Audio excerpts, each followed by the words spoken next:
ahli baitihi man tabi'ahum bi ihsan ila yaumil qiyamah. Bapak Presiden yang saya hormati, Bapak Wakil Presiden, jajaran Menteri Kabinet Kerja yang saya hormati, Bapak Menteri Agama, Bapak Panglima, dan seluruh jajaran pemerintah Republik Indonesia, tamu undangan, para alim, para ulama yang berbahagia.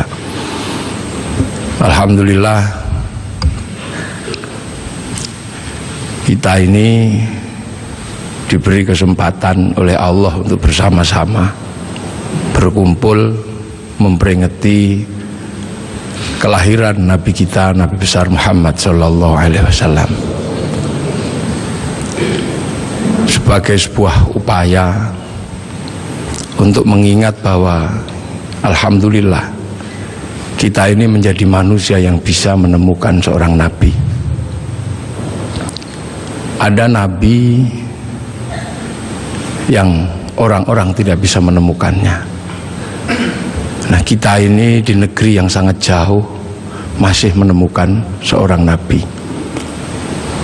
Afrika tidak lebih jauh dari Arab, Eropa tidak lebih jauh dari Arab, tapi kita sejauh ini alhamdulillah masih kebagian agama Allah Subhanahu wa Ta'ala.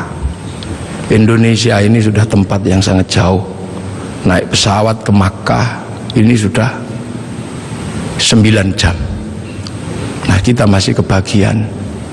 Maka kita bersyukur kita masih kebagian, walaupun bagiannya ada yang tidak terlalu banyak.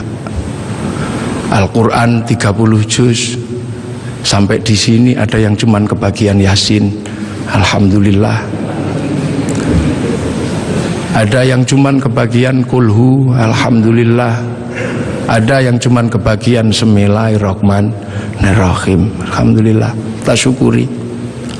Sholat demikian banyak diajarkan Rasulullah, alhamdulillah kita masih kebagian, walaupun ada yang cuman kebagian setahun sekali hari raya, walaupun ada yang cuman kebagian seminggu sekali Jumatan, bahkan ada yang senengnya baru maghrib tok, alhamdulillah.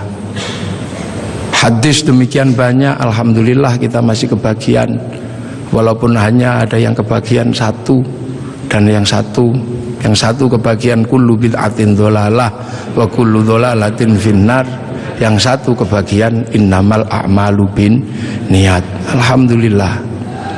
Doa yang sebegitu banyak, alhamdulillah kita masih kebagian, walaupun hanya 2. Ada yang kebagian doa makan sama doa ke kamar mandi. Ini alhamdulillah. Ini tidak lain dan tidak bukan karena Rasulullah oleh Allah ditakdirkan untuk menjadi nabi yang paling terakhir. Dan nabi yang paling terakhir ini adalah nabi yang punya jangkauan ketika manusia sudah tersebar di seluruh alam. Nabi Adam menjadi nabi mengurus satu keluarga, itu saja ribetnya sudah luar biasa antara Habil sama Qabil. Nabi Nuh menjadi nabi jangkauannya satu kaum, itu aja ribetnya udah luar biasa. Nabi Ibrahim satu bangsa, itu aja ribetnya sudah luar biasa. Makanya dibekali oleh Allah mukjizat-mukjizat yang luar biasa. Nabi Musa, nabi yang ngurus satu negara Mesir, itu saja Allah membekali Nabi Musa dengan bekal-bekal yang luar biasa. Punya tangan masuk saku keluar jadi listrik, punya tongkat dilemparkan bisa jadi naga, punya tongkat dipukulkan ke laut menjadi jalan tol. Makanya kalau Pak Jokowi menemukan tongkat itu, kayaknya tidak terlalu sulit untuk membangun jalan tol di Indonesia.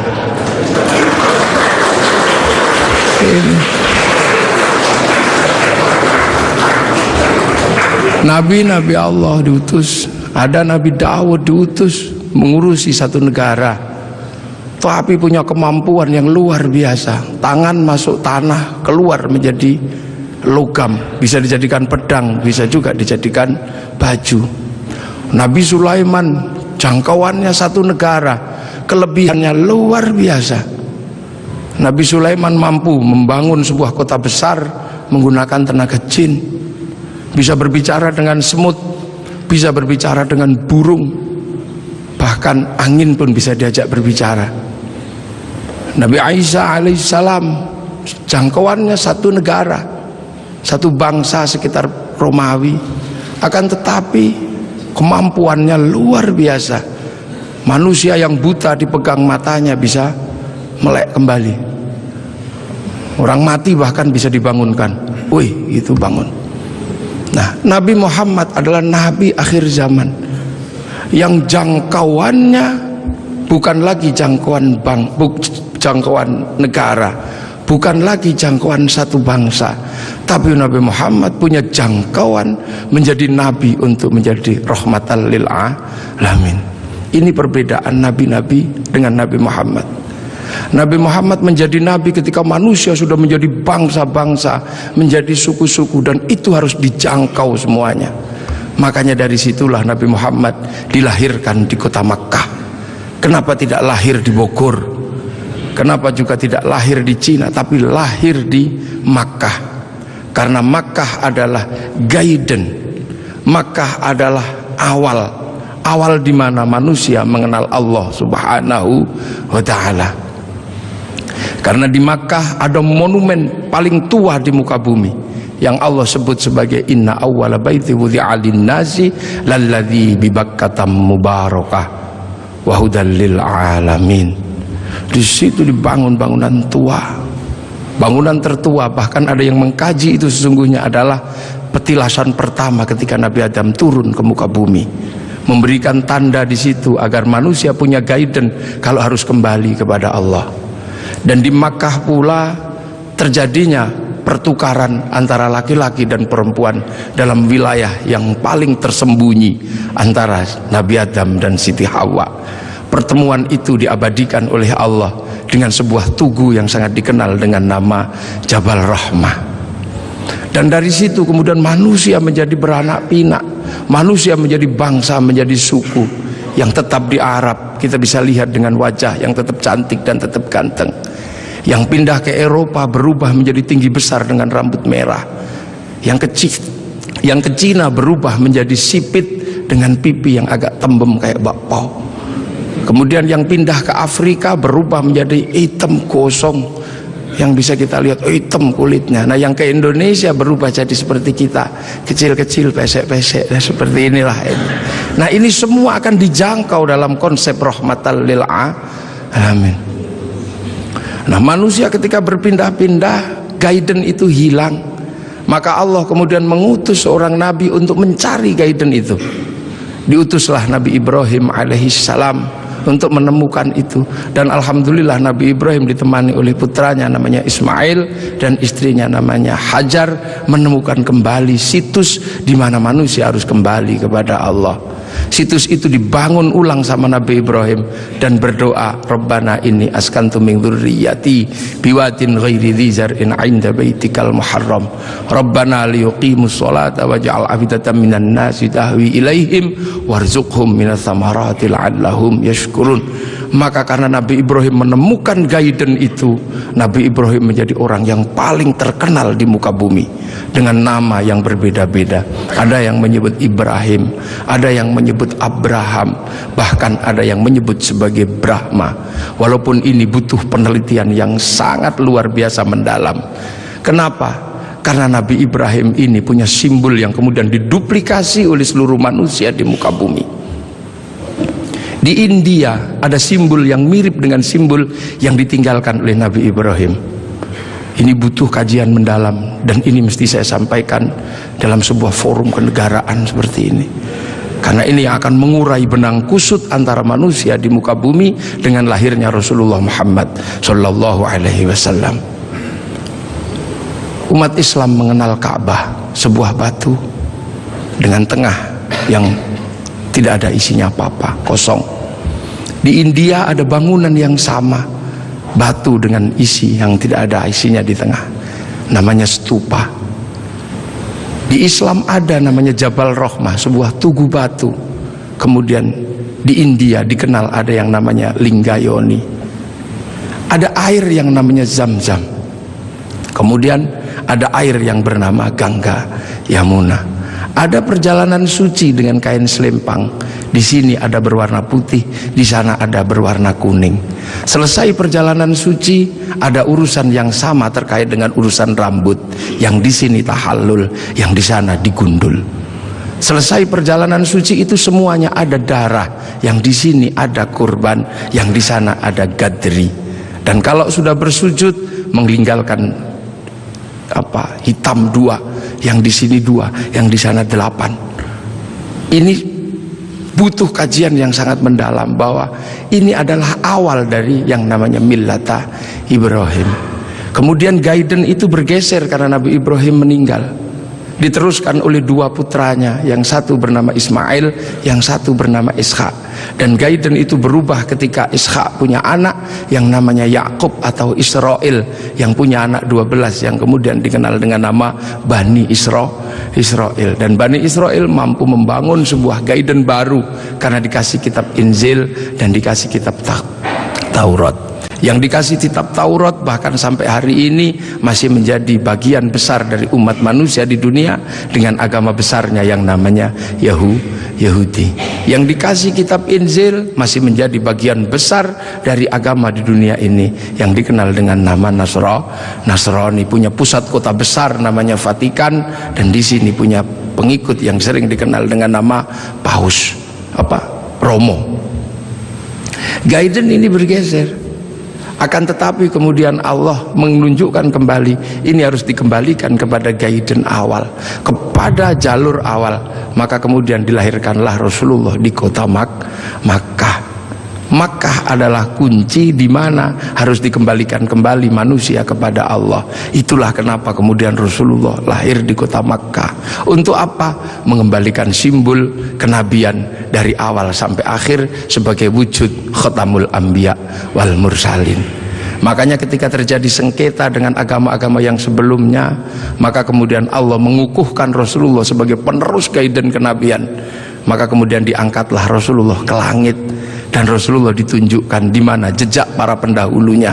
Maka kemudian ketika ketemu Nabi Ibrahim, Rasulullah bertanya, kalau orang Jawa bilangnya mbah gitu, Pak Presiden ya, Dek atau gitu, aku ini sebagai Nabi terakhir, tapi umat-umat Nabi yang sebelum aku bertanya, apa hakmu ketika kau mengatakan penerus Nabi Ibrahim?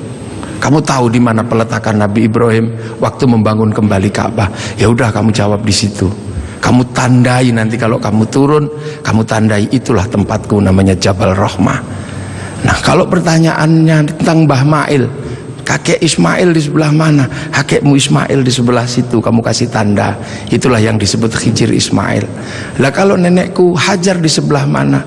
Nenekmu Hajar cari airnya di sebelah situ. Itu yang satu namanya Sofa, yang satu Marwah. Lah penjenengan melempari setan itu di sebelah mana? Sebelah situ. Nanti kamu kalau turun kamu kasih tanda biar tidak dilupakan manusia. Itu itu Jamarat Ula, yang itu Wusta, dan yang itu Aqobah. Nah sekarang kalau gitu yang dulu punya Ka'bah ini siapa? Itu kakekmu Adam. Mumpung orangnya masih di situ, kamu tanyalah, Mbah, apa itu apa? Ka'bah itu dulu aku khawatir, aku turun ke sini takut kehilangan jejakku.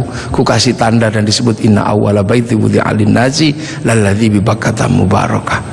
Nah kalau Jabal Rahmah itu apa? Kayak kalau bahasa kita, waduh kalau itu saya tuku I love you ku sama nenekmu Hawa. I love you ku di situ kita tanda. Pokoknya kalau kamu nanti turun jangan kamu lupakan, kembalikan seluruh jejak kenabian. Maka semenjak itu kemudian umat Islam bersama Rasulullah diperintahkan untuk beribadah haji. Nah inilah makanya kalau ada pertanyaan besar, kenapa Rasul tidak lahir di Jakarta? Kenapa Rasul tidak lahir di mana? Karena Rasul adalah khatamul anbiya wal mursalin, dan jejak kenabian yang mengarahkan kepada Allah ada di Makkah, dengan situs tertuanya adalah Ka'bah. Pemahaman tentang Rasulullah lahir di Mekah ini juga akhirnya menjadi kunci. Kunci apa? Kunci bagi kita semua bahwa kita bukan orang Makkah, kita orang Indonesia. Rasul di Makkah, Rasul ini lahir di Arab, maka kemudian pelajaran Islam pertama didedikasikan untuk mengajari orang Arab agar kembali kepada Allah.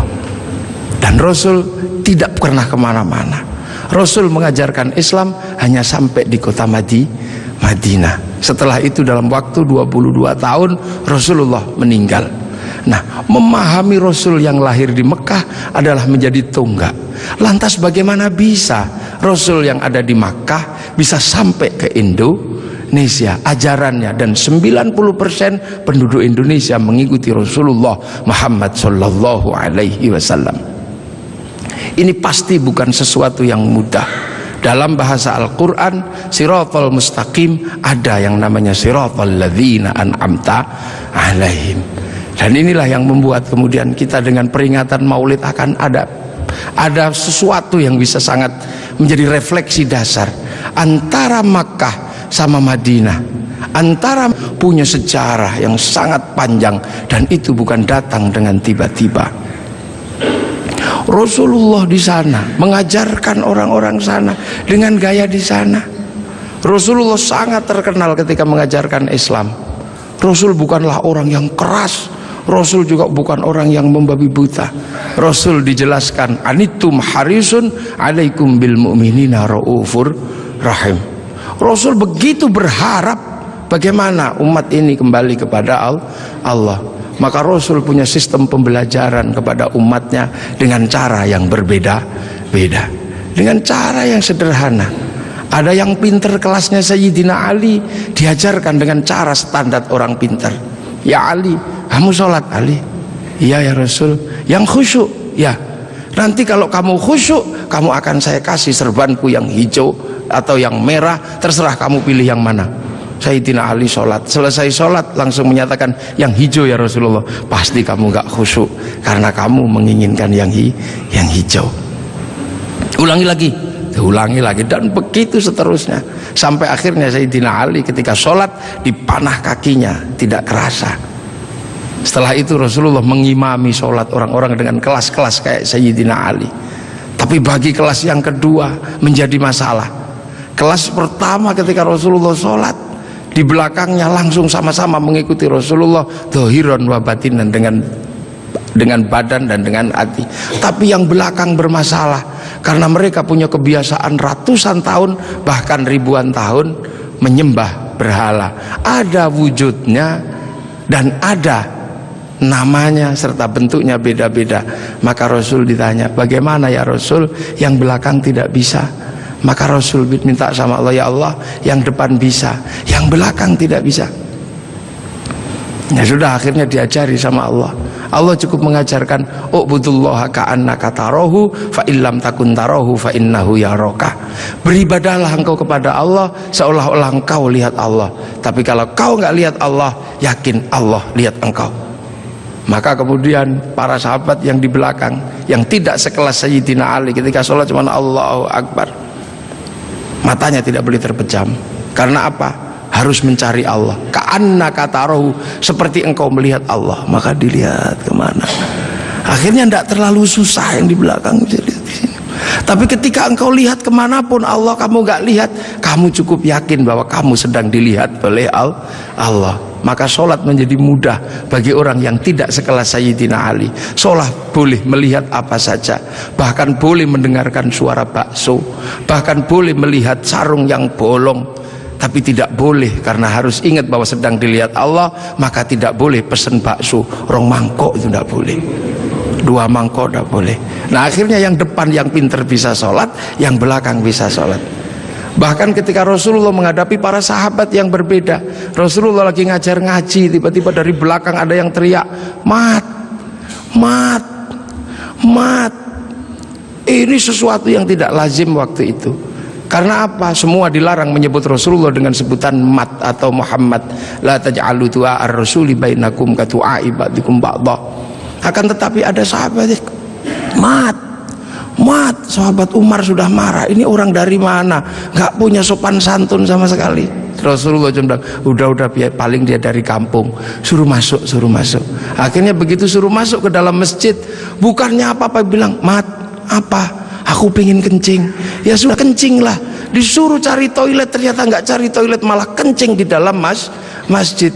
Sayyidina Umar sudah nggak tahan melihat kelakuan seperti ini, maka kemudian tariklah pedang Sayyidina Umar, mau dipenggal ini kepalanya. Rasulullah cuma mengatakan, Umar jangan, begini-begini juga umatku, ini datang dari kampung yang sangat jauh, di kampungnya memang terbiasa kalau kencing sembarangan, ada bantrek juga dikencingi, ada selokan dikencingi, gini-gini juga umatku, gini-gini juga santriku, tapi ini santri dari Bogor. Ibaratnya begitu. Dan itu akhirnya diabadikan oleh Allah. Wajah amin aqsal Madinah, datang seorang dari pelosok. Kalau Allah sudah menggunakan bahasa aqsa, itu artinya adalah jauh, yang sangat jauh. Kalau dalam bahasanya Bapak Presiden namanya Jabal Kat, tidak tahu entah di mana. Kalau jauh gitu aja bait. Rasulullah yang diopeni macem-macem. Ada yang senengannya tidur di masjid, tapi ibadahnya bolong-bolong. Kalau Rasulullah datang, dia langsung bangun pertama kali, salaman, cup, tidur lagi. Ini ada di zaman Rasulullah. Kemudian setelah Rasulullah selesai sholat, Rasulullah digandoli, Pak Presiden, digandoli gini. Kemudian bertanya, ya Rasul, apa? Kapan kiamat itu? Kamu itu jangan tanya kiamat. Kayak kiamat itu pakai ibadah, pakai bekal. Kamu tak lihat cuman tidur tok, suluman salaman. Bekalmu apa? Bekalku bukan itu ya Rasul. Nah apa? Cinta sama engkau ya Rasul. Cinta tok, nggak jalan? Enggak ya Rasul. Cinta kan tidak harus memiliki ya Rasul. Akhirnya ya sudah, kalau kau cinta aku. Rasul pergi. Ketika Rasul pergi, digandoli lagi. Ya Rasul, ada apa lagi? Aku sudah jujur sama engkau ya Rasul. Ada apa? Aku kan cinta sama engkau. Engkau cinta sama aku nggak ya Rasul? Ya iya, wong kamu cinta sama aku ya cinta sama engkau. Nah kalau gitu ceritanya, Rasul kan kalau cinta sama aku ini yang penting. Orang cinta kan nggak mungkin tega meninggalkan kekasihnya di neraka. Makanya Rasul pasti nggak tega besok kalau cinta sama aku meninggalkan aku di neraka. Iya, nanti kamu tak ajak ke surga. Man ahabbani kana ma'i fil jannah. Asbabul wurudnya hadis itu adalah itu. Kemudian saking senengnya dia lari, yes gitu, lari. Begitu dia lari, Sayyidina Abu Bakar datang tergopoh-gopoh. Ya Rasul, bener nggak yang tadi itu cinta tok masuk surga? Iya ya Abu Bakar, cinta tok ya Rasul. Iya. Maka Sayyidina Abu Bakar, dia cinta tok akan dibawa Rasul ke surga. Kayaknya aku lebih mungkin ini, anak tak kasihkan, unta tak kasihkan, kayaknya aku ini lebih mungkin. Sayyidina Abu Bakar langsung joget ini, iya, muter sampai jubahnya terangkat. Inilah yang akhirnya jadi manhaj torekohnya Sayyid Jalaluddin Rumi, yang dikenal dengan torekoh Maulawiyah, yang sekarang dikenal dengan nama Tahrisu Sufi. Bahkan Rasulullah pernah satu ketika Makkah geger gara-gara ada apa? Ada orang tawaf dari kampung, saking bodohnya dia tawaf cuma dengan satu kalimat, ya Karim, ya Karim, ya Karim, ya Karim, ya Karim, ya Karim. Sahabat bingung, ya Rasul, kayaknya ada aliran sesat ya Rasul. Sesat bagaimana? Ini ada orang dari pagi tawaf cuman ya Karim, ya Karim. Maka Rasulullah mengikuti, ini bener nggak? Ada beneran. Diikuti Rasulullah dari belakang, ada ya Karim, ya Karim. Lama-lama Rasul mengikuti orang ini, ya Karim, ya Karim, ya Karim. Kenapa? Rasul nggak tahan, ngikuti juga, ya Karim, ya Karim. Orang ini marah, dan siapa di belakangku yang berani menirukan aku? Awas tak banting orang ini nanti. Aku pukul. Ternyata apa, orang ini nggak tahan, akhirnya balik ke belakang. Rasul dipegang, dipiting begini. Kamu ya yang menirukan aku, ya Karim, ya Karim ya. Awas kamu, tak adukan sama nabiku, tak adukan sama kekasihku kamu. Rasul merasa Nabi bertanya, Mas atau Bang, terus nabimu siapa? Nabiku Muhammad. Muhammad siapa? Muhammad ibn Abdillah. Kamu pernah ketemu? Belum. Nanti kamu tak banting di sana. Begitu dia bilang, dia menyatakan bahwa dia adalah apa? Umat Rasulullah. Rasulullah sematek, ya Allah, tak kira umat siapa, ternyata ini umatku juga. Rasul sedih dan terharu, Rasul menangis. Sedih Rasul, ya Allah, ada umat yang begitu cinta tapi nggak pernah ketemu sama aku. Maka begitu lihat Rasul menangis, orang ini semakin bersemangat. Nah, gitu aja nangis. Tadi nirukan ya Karim, ya Karim. Akhirnya apa, ya Allah, Rasul menangis, aras berguncang. Kemudian malaikat Jibril turun, ya Muhammad, kenapa engkau menang? Dibanting orang ini kamu. Enggak ya Jibril, jangan salah paham. Orang ini tadi tawaf ya Karim, ya Karim, menggemparkan masyarakatku. Aku ikuti, ternyata benar ada dan aku nggak kuat, aku tirukan. Dia marah dan inilah kejadiannya. Aku dibanting sama dia. Dan aku mau dibilang sama nabinya, sama kekasihnya. Lah aku tanya, nabimu siapa? Muhammad. Muhammad kan aku sendiri, Bril. Berarti ini umatku. Aku terharu, sakit, Bril. Sakitnya tuh di sini. Ibaratnya orang ini. Ya sudah, kamu ngaku saja. Kalau engkau Rasul Muhammad, akhirnya, Mas, udah pernah ketemu Rasul? Belum. Nanti kamu tak banting di sana. Mas, Muhammad itu aku, Rasul itu aku. Hah? Engkau Muhammad Rasul? Nangis orang ini. Nabi dipeluk-peluk sambil menangis. Ya Rasul, aku belum pernah ketemu sama engkau ya Rasul, tapi aku iman sama engkau. Dan di kampungku yang paling pinter cuman aku ya Rasul. Kita makan doanya ya Karim, kita apa doanya ya Karim ya Rasul. Tolong ya Rasul, karena ini kami bodoh dari kampung, kami nggak ngerti apa-apa. Tolong ajaklah aku ke surgamu kalau engkau masuk surga ya Rasul. Iya iya iya ya, nanti kamu bareng, sama-sama nangis. Saking senengnya orang ini lantas berjoget, iya gitu. Saking senengnya mau diajak Rasul ke surga. Malaikat Jibril dibilang sama Allah, Jibril bilangi itu, walaupun orang itu nanti diajak Muhammad masuk surga, katakan padanya, dosanya tetap kuhitung. Malaikat Jibril menyampaikan ke Rasulullah. Rasulullah menyampaikan, ya Mas, Allah barusan berfirman lewat Jibril, walaupun engkau nanti kuajak masuk surga, tapi dosamu tetap dihitung sama Allah. Orang ini kaget juga, enggak ada perubahan apa-apa, cuman melotot aja. Apa ya Rasul? Dosaku mau dihitung sama Allah. Suruh hitung, nggak takut aku. Suruh ngitung aja kalau dosaku mau dihitung sama Allah. Nggak takut aku. Tapi hati-hati, kalau dosaku sampai dihitung sama Allah, Allah tak ajak hitung-hitungan sama aku. Loh, kok Allah kamu ajak hitung-hitungan bagaimana? Akan kuhitung seberapa besar dosaku, kan kuhitung dengan seberapa besar pengampunan Allah. Kalau Allah Maha Pengampun, nggak mungkin dosa gini aja kok dihitung. Kalau dosa gini aja dihitung, nggak usah pakai gelar Maha Pengampun. Maha Pengampun, oh, gini aja dihitung. Di zaman Rasul ini potret Rasulullah. Maka Rasulullah mampu menjadi rahmat bagi semuanya, sehingga kemudian pelajaran Rasulullah yang tidak masuk akal waktu itu bisa diterima oleh sebuah kalangan yang sangat jauh dari peradaban. Maka kemudian Islam yang sulit diterima oleh orang di Arab waktu itu bisa diterima. Sulit bagi orang Arab menerima Islam. Orang Arab Tuhan ada patungnya, Islam mengajarkan Tuhan tidak ada patungnya. Di sana diajarkan banyak Tuhan, ini diajarkan Tuhan satu. Di sana tidak ada air, Islam mengajarkan toharoh pakai air. Susah, diminum aja susah, pakai disuruh mandi. Padahal di sana orang mandi berbeda dengan kita. Kita jinabatnya sebulan sekali, sana bisa semalam 8 kali. Susah, air disuruh pakai toharoh pakai air. Sudah panas disuruh puasa, makanan susah disuruh zakat. Sudah gitu tawafilah yang paling sulit bagi orang Arab waktu itu. Orang Arab waktu itu sangat susah karena melihat perempuan itu begitu sesuatu yang sangat luar biasa. Lihat kaki sudah syahwat.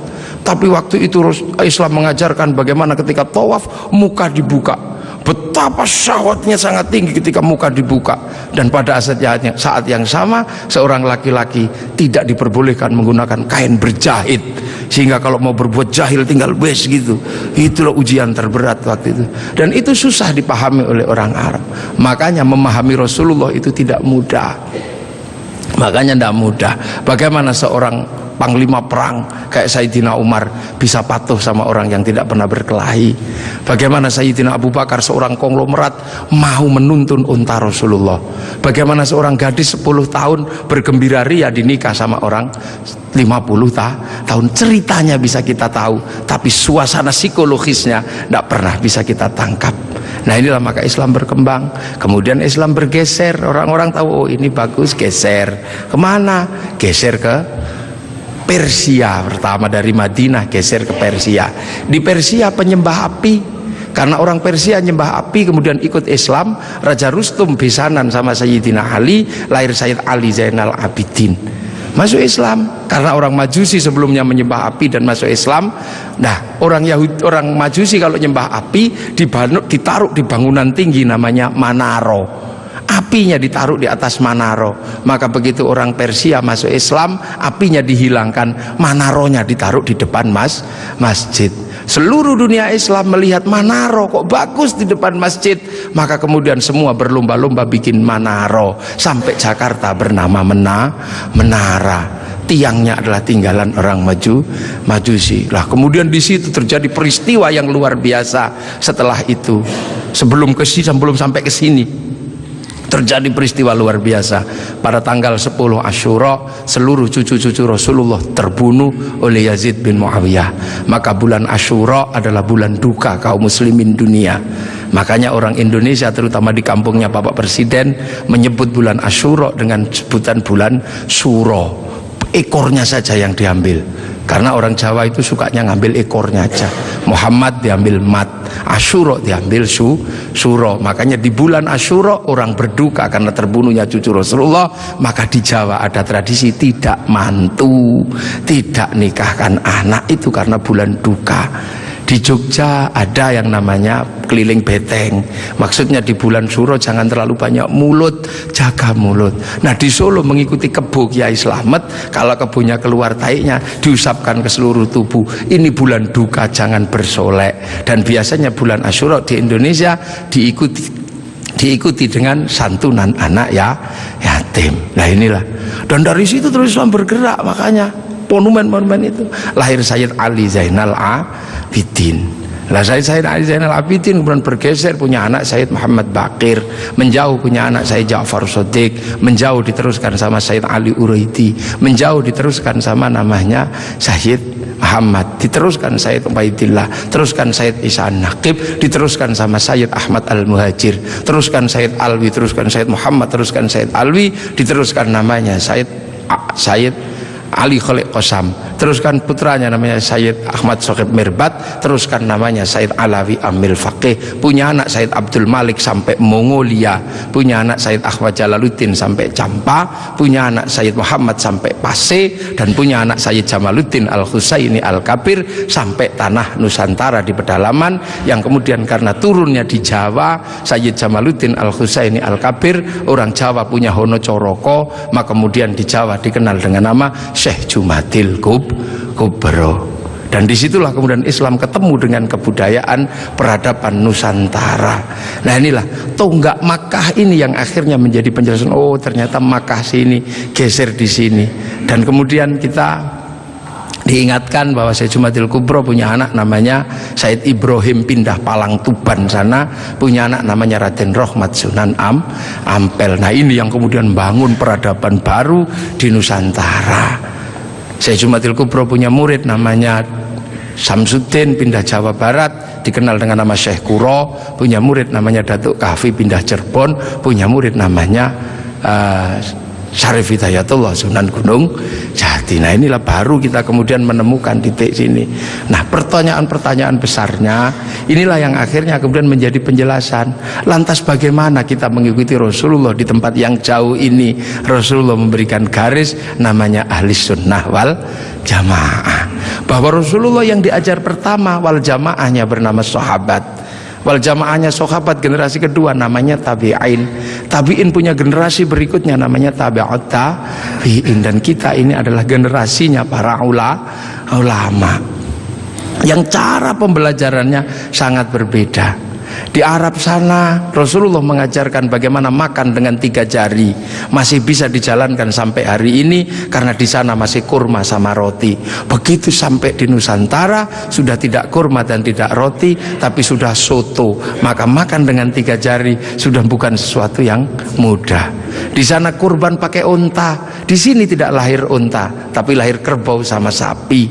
Karena terlahir kerbau sama sapi, maka jangan memaksakan diri kurban pakai unta, nanti ditangkap oleh polisi karena nyuri untanya Kebun Raya Bogor.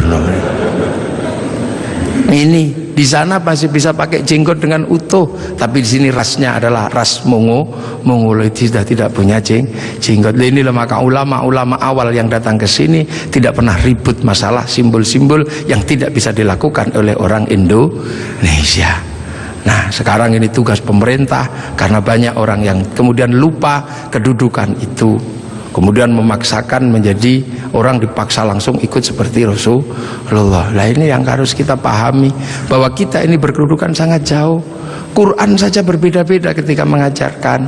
Di awal Rasulullah Quran tidak ditulis. Kenapa? Karena sahabat apal Quran. Orang apal tidak perlu menulis. Saya apal wajah istri saya, nggak pernah bawa fotonya kemana-mana, karena saya apal. Makanya ibu-ibu yang fotonya dibawa kemana-mana jangan seneng dulu. Jangan-jangan karena belum apal. Lalu kemudian setelah Rasulullah meninggal, sahabat nulis Quran. Nulis Quran sahabat. Untuk apa? Untuk tabiin yang tidak ketemu Rasulullah. Tiba-tiba generasi sahabat meninggal, tabiin mengajar bawahnya. Qurannya sahabat terlalu pinter, cuman lungkik-lungkik kayak cacing gitu aja. Maka kemudian dikasih titik oleh Abul Aswad Ad-Du'ali. Disebar lagi, generasi pertamanya hilang, titik-titik nggak cukup, maka dikasih fathah, kasroh, dhammah atau syakal. Yang ngasih syakal Syekh Khalil bin Ahmad Al-Farahidi. Disebar lagi, yang baca Quran karena Islam rahmatan lil alamin, bukan lagi orang Arab semata. Orang Andalusia baca Quran wadduha, keliru menjadi wadduhe. Ini. Nah, orang Turki mustaqim, mustaqin. Masuk ke Indonesia dibaca oleh orang Padang lakanud, keluarnya lakanui. Karena orang Padang kalau bilang Muhammad Mahamme. Orang Sunda ketika baca alladzina, sebagian besar keluarnya alladzina. Begitu masuk ke Jawa, ketemu dengan huruf hono coroko. Alhamdu karena punyanya ko, gak punya huruf ha, maka alhamdu menjadi alkamdu, al-fatihah menjadi al-fatihah. Ini itu.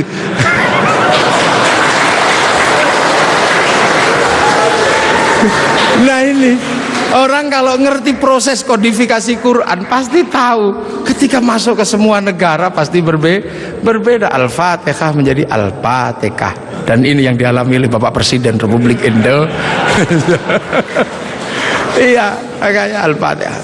Itu.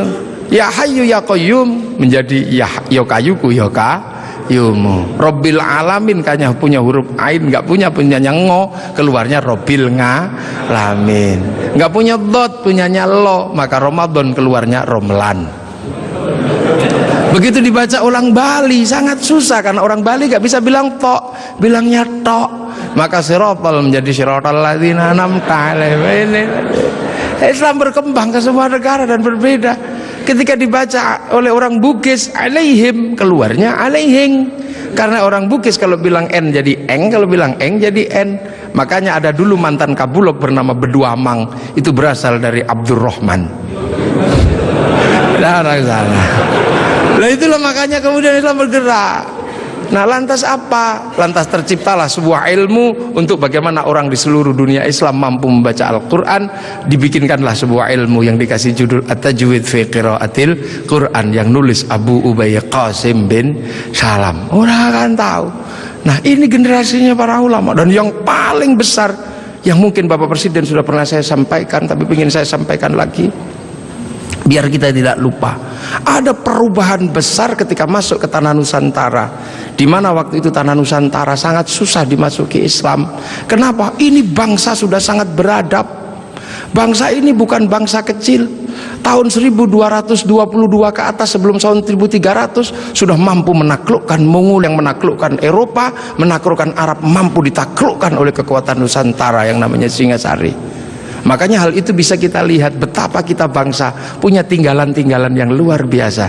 Orang Arab punya alat musik yang namanya terbang, terbuat dari kayu dan kulit. Orang Eropa punya alat musik yang namanya gitar, terbuat dari kayu dan tali. Tapi orang Nusantara salah satu alat musiknya adalah gamelan, terbuat dari logam. Hanya bangsa yang menguasai ilmu pertambangan yang maju dan penguasaan metalurgi yang mapan mampu membuat alat musik dari logam. Dalam cerita-cerita besar, kita juga punya cerita besar yang sama. Orang Eropa punya cerita tentang Cinderella, kita punya cerita bawang putih, bawang merah. Orang Eropa punya Samson, orang Arab punya Sam'on, kita punya Bandung Bondowoso, kita punya Sangkuriang, kita punya si pahit lidah. Orang Sanya punya cerita Romeo Juliet, orang Arab punya cerita yang namanya Laila Majnun, kita punya cerita Andi-Andi Lumut, kita punya cerita, banyak sekali cerita cinta di Indonesia. Sana punya cerita namanya Kura-Kura Ninja, kita punya cerita Kancil Nyuriti. Timun, sama saja, apa bedanya? Bahasa-bahasa kita juga bahasa-bahasa yang tidak bisa direndahkan.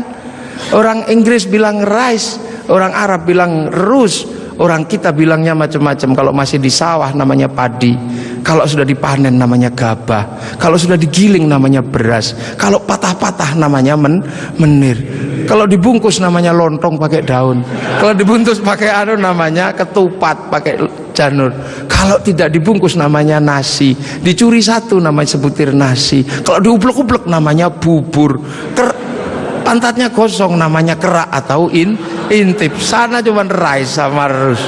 Ini yang kita tidak boleh malu menjadi bangsa Indonesia. Semua yang kita miliki sama. Ini menandakan bahwa kita pernah menjadi sebuah bangsa yang besar, berkasta-kasta, berbeda-beda. Maka kemudian Islam mulai memperkenalkan konsep besar sehingga kita punya bangsa dan negara. Konsep besar apa? Diperkenalkanlah bagaimana hidup bersama, saling menjaga. Diperkenalkan konsep besar namanya musyarakah, yang akhirnya dikenal dengan bahasa masyarakat. Kalau sudah jadi musyarakah, semua harus saling mengerti dan saling bertanggung jawab. Maka diajarkanlah menggunakan kalimat Rasulullah, kullukum ra'in wa kullukum mas'ulun an ra'iyati. Raja dan hamba dihilangkan, diganti dengan ra'iyah, yang diserap ke bahasa Indonesia menjadi rakyat. Dan satu-satunya bangsa Islam di dunia yang mampu mengadaptasi kalimat ra'iyah menjadi rakyat hanya ulama-ulama Indonesia. Hanya ulama Indonesia. Nah, kenapa? Karena kita ini pilihannya berbeda. Pilihan bangsa yang disebut waja'alnakum syu'uban wa qabaila, disinilah tempatnya. Arab tidak ditemukan bangsa yang berbeda, mereka satu bangsa. Eropa satu bangsa, Arab satu bangsa dipikul puluhan negara, Eropa satu bangsa dipikul puluhan negara. Tapi disinilah ada satu-satunya tempat puluhan bangsa bisa dipikul oleh satu negara, Kesatuan Republik Indonesia. Makanya harus disatukan. Tidak ada lagi raja hamba, yang adalah ra'iyah. Kalau sudah ra'iyah, tidak boleh lagi menyebut kafir. Kenapa? Karena kafir adalah orang yang menentang Allah dan memusuhi kaum muslimin. Kalau sudah hidup bersama namanya dhimmi. Kalau sudah saling bertanggung jawab namanya ra'iyah. Maka ketika para ulama sudah menyebut kita dengan sebutan rakyat, jangan lagi kau turunkan derajat ra'iyah menjadi derajat kafir. Maka tidak ada lagi kata kafir di Indonesia, karena sudah ra'iyah atau rakyat. Ini kenapa para ulama sepuh tidak ada yang menyebut kafir. Kemudian ra'iyah kalau berkumpul diajarkan bagaimana hidup bersama, berbahagialah, berbicaralah dengan baik-baik. Maka konsep yang ditawarkan adalah wasyawirhum fil amri. Maka kemudian ra'iyah yang hidup bersama dan berbicara secara bersama disebut musyawarah. Kalimat wasyawirhum fil amri. Kemudian kalau bermusyawarah jangan menang-menangan sendiri, berbagilah, saling bertoleransi. Maka kemudian lahirlah konsep besar, konsepnya disebut tafassahu fil majalis. Maka kemudian muncullah istilah majelis. Dan ketika para ra'iyah mengangkat pemimpin, harus seluas cakrawala yang pernah diajarkan Allah, wasi'a kursiyus samawat. Maka kedudukannya adalah bernama kursi. Ada kursi presiden, ada kursi DPR, ada kursi menteri. Karena daerah ini yang membangun adalah para wali, maka kawasan ini disebut wilayah. Kalau saya mau tanya, di mana negara dengan konsep dasar keagamaan Islam yang mampu membangun sebuah struktur negara hari ini? Itu ada di Indonesia. Maka jangan kau sebut negeri ini negeri tauhid, karena ra'iyah, musyawarah, termasuk kursiyun, termasuk majelis, termasuk wilayah, bukan menjadi bahasa orang nongkrong, tapi ini adalah bahasa resmi negara yang tertuang dalam Undang-Undang Dasar Negara Republik Indonesia tahun 1945. Dan inilah yang membuat kita, makanya insya Allah kita ini akhirnya alhamdulillah kita akhirnya tahu, oh ternyata kita ini pengikut Rasulullah, tapi bukan pada pangkat sahabat, bukan pun pada pangkat tabiin, tapi kita pengikut Rasulullah pada pangkat muridnya para ulama. Makanya biasa saja kadang di sini kayak gini kita diajarkan bagaimana hidup bersama, karena kita wal jamaah Indonesia. Makanya Bapak Presiden waktu kecil pasti dengar orang di Jawa sana kalau sholat zuhur mestinya 11:30, Pak Pratik ya, itu bisa mundur sampai 1:30. Kenapa? Karena jamaahnya masih ada di sawah. Terus Allahu Akbar, Allahu Akbar, sambil nunggu. Lantas pujian Robana datang, ada Tombowati karena capek nunggu ya pegel, sampai ada diuruki anjang. Loh, itu cara di sini. Terus sholat. Nah, sholat di sini Allahu Akbar. Karena sinyalnya jauh, kita ini pemancar lokal. Biasa sinyalnya suka hilang kan. Allah Akbar. Ada bakso gitu, ding ding, sinyalnya hilang. Bakso gitu. Nah, inilah Indonesia. Makanya karena sinyal yang hilang, habis itu para ulama mengajarkan kalau kepalamu bocor seperti itu, nggak inget Allah, inget apa, udahlah kalau habis sholat ditambal, maka habis sholat ada zikir la ilaha illallah, la ilaha illallah. Nah, sekarang ada yang protes, kenapa berzikir pakai gini-gini? Bukankah sahabat kalau zikir terdiam? Sahabat murid Rasulullah terlalu dekat dengan Rasulullah, batinnya wusul kepada Allah sampai ke sana. Kalau wal jamaahnya ulama disuruh diam begini, tidur. Nah, puasa juga sama. Orang Indonesia kalau puasa nggak terlalu khusyuk karena keluar rumah ada belimbing, ada jambu. Kalau di Arab keluar rumah ketemunya padang pasir lebih khusyuk. Maka di sini lebih sering disuruh tidur gitu. Dalilnya apa? Naumuso imin ibadatun.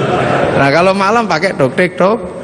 Setelah itu halal halal. Haji juga sama, nggak bisa langsung ke sana Pak Presiden. Antrinya 25 tahun. Makanya orang sini capek nunggu. Daripada capek, nempelkan gambar Masjidil Haram. Ini Pak Menteri Agama. Biar tidak terlalu capek, biar agak senang dikit, latihan dulu di alun-alun Bogor. Labbaik Allahumma hajjan. Ihramnya beneran, niatnya beneran, tapi Ka'bahnya triplek. Lah ini namanya mana sih haji. Lah ini wal jamaahnya baru ini, dan ini ada di Indonesia. Itu akhirnya orang tahu pangkatnya dengan Maulid. Oh, Rasul Mekah, kita Indonesia. Ada jarak yang sangat panjang, ada jarak waktu, ada jarak ruang. Nah, ini kalau kita pahami dengan bahasa yang sederhana, fa insyaallah Islam di Indonesia akan tetap menjadi Islam yang ramah, Islam yang tidak kasar, Islam yang tidak gerasa-gerusu, mampu ngayomi seluruh manusia yang berbeda-beda, seperti Rasulullah yang anittum harisun alaikum bil mu'minina raufur rahim ihdinas siratal mustaqim. Assalamualaikum warahmatullahi wabarakatuh. Allahumma shalli ala Muhammad.